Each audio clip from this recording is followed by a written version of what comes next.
In 1855, Nelson Lee was kidnapped by one of the most feared tribes in North America, the Comanche. This tribe was notorious for its superior combat skills, masterful horseback riding, and brutal raids. Those captured were not just prisoners of war but trophies of battle, often subjected to torture. Forced into slavery, or mercilessly executed, 3 years in captivity was a period of relentless fear and suffering for a man from a civilized society like Nelson. He endured hunger, backbreaking labor, and the constant terror of impending death. However, in 1858, a group of Mexican hunters aided his escape. Upon returning, he decided to document his entire ordeal in the memoir 3 Years Among the Comanches, preserving his harrowing survival story among the most ferocious warriors of the Wild West. Before his life changed forever, Nelson Lee had served in the U.S. Navy and participated in the Mexican-American War. After leaving the military, he found a fresh start in Texas, a land full of opportunity but rife with danger. Texas in the mid-19th century was a lawless, untamed frontier, where settlers and traders constantly faced the threat of Comanche raids. Yet, despite the risks, Nelson was determined to build a life for himself. At the time, the Comanche were a terror that loomed over the southwestern United States. Their warriors struck swiftly and disappeared into the vast wilderness before anyone could retaliate. Controlling an enormous territory, they made any journey through Texas a perilous endeavor. In 1855, Nelson and his friend, William Aikens, embarked on a trading expedition, leading a mule train laden with goods from Texas to California via El Paso. The journey initially went smoothly. The scorching sun bore down on the dusty trail, and the landscape stretched endlessly with barren hills and vast grasslands. But as they neared El Paso, disaster struck. Without warning, a group of Comanche warriors launched a surprise attack. The assault was swift and brutal. From the surrounding hills, they descended like a storm, arrows and spears slicing through the air. The traders had little time to react before chaos erupted. Gunshots rang out, the cries of the wounded mixed with the thundering hooves of warhorses. Most of the trading party was slaughtered within minutes. Nelson, Aikens, and 2 others miraculously survived, but at a steep price. They became prisoners of the Comanche. From the very first moment, he understood that he was no longer a free man. The warriors stripped the captives of all their belongings. But one item particularly intrigued them: Nelson's pocket watch. To the Comanche, this strange object was more than just an accessory, it was a mystical artifact. A gift from the gods with the power to control time and bring fortune. The warriors debated over who would keep it, but in the end, it was given to the chief, the highest-ranking figure in the tribe. He knew he would never see it again. The journey to the Comanche village was grueling. Blindfolded and tightly bound, the prisoners were forced to march ceaselessly through treacherous terrain, climbing rocky hills, pushing through thorny underbrush, and wading across icy streams. At night, they were tied to wooden stakes or tree trunks in painful positions that left their limbs numb by morning. Sleep was nearly impossible, and the Comanche took pleasure in tormenting them, pressing knives against their scalps as a cruel joke, laughing at their fear. By the time they arrived, the true brutality of their captivity became evident. The Comanche showed no mercy to their prisoners. Other captives were beaten, starved, or killed in initiation rituals for young warriors. 2 of his fellow captives were tied to wooden stakes in the village square, their fates sealed. Throughout the night, their screams echoed in the darkness as warriors took turns torturing them.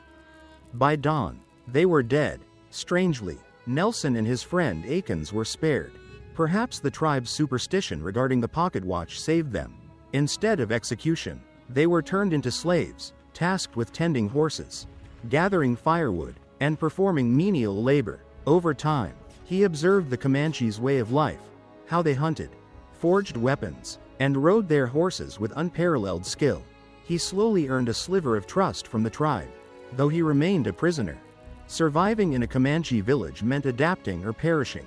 The tribe lived in a state of constant movement. Their homes, tipis made from buffalo hide, designed to be easily assembled and dismantled. The Comanche were exceptional horsemen. Their entire existence intertwined with the beasts they rode. Children learned to ride before they could walk, and warriors could fire arrows with deadly accuracy while galloping at full speed. Food was scarce and came primarily from hunting. The men would set out in groups, tracking buffalo across the plains. A successful hunt meant feasting, but failure meant days of hunger. Every part of the animal was used: meat for food, bones for tools, and hides for clothing and shelter. Nelson, as a slave, was given the worst scraps: raw intestines, tough sinew, and whatever remained after the warriors had eaten.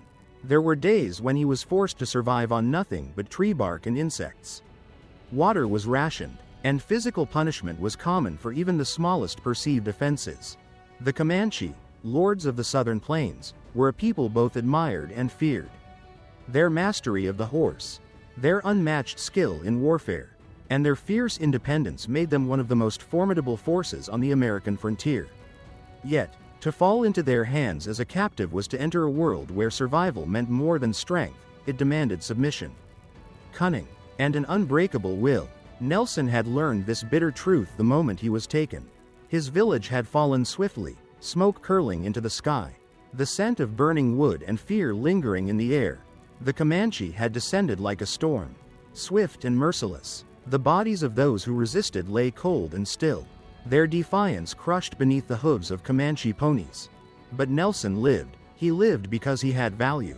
Unlike other captives, whose lives were snuffed out in displays of dominance and power, Nelson was spared.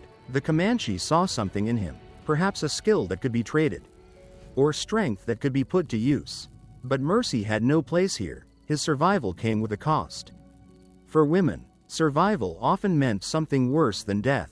Torn from their homes, they faced relentless abuse, forced labor, and humiliation. Some were claimed as wives, others treated as mere property, their suffering a cruel reminder of conquest. Men, if they were not immediately killed, were broken in other ways, beaten, humiliated, paraded as symbols of Comanche victory. Resistance was punished without hesitation. Those who defied their captors were subjected to brutal executions meant to entertain and terrify. Nelson knew this. He knew that survival depended on becoming invisible, blending into the fabric of Comanche life. He bowed his head, obeyed orders without question, and forced his spirit into the shadows. Every word he spoke, every glance he gave, was calculated. In this world, a wrong step meant death.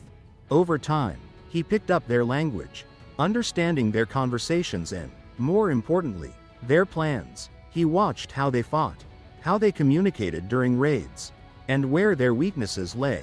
He knew that one day, this knowledge would be his key to freedom.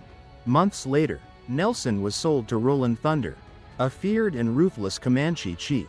Roland embodied cruelty, infamous for his brutal executions and insatiable bloodlust. To him, captives were mere playthings to be tortured before being discarded. One fateful night, after returning from a raid, Roland Thunder was drunk on victory and strong liquor. He dragged Nelson before the gathered warriors, eager for a sadistic game. But amid the chaos, he saw his chance. In a split second, Nelson seized the chief's knife and plunged it into his chest. Roland let out a guttural roar, his eyes burning with fury before his strength faded. Without hesitation, he ran. For 56 days, Nelson wandered through scorching deserts, dense forests, and treacherous rivers. He survived on roots, insects, and whatever scraps of food he could find. By day, he hid beneath rocks or inside hollowed-out tree trunks, avoiding Comanche search parties. By night, he moved cautiously under the starlit sky, heart pounding at every distant hoofbeat. If they recaptured him, death would be his only fate. Hunger gnawed at him, his lips cracked and bleeding from dehydration.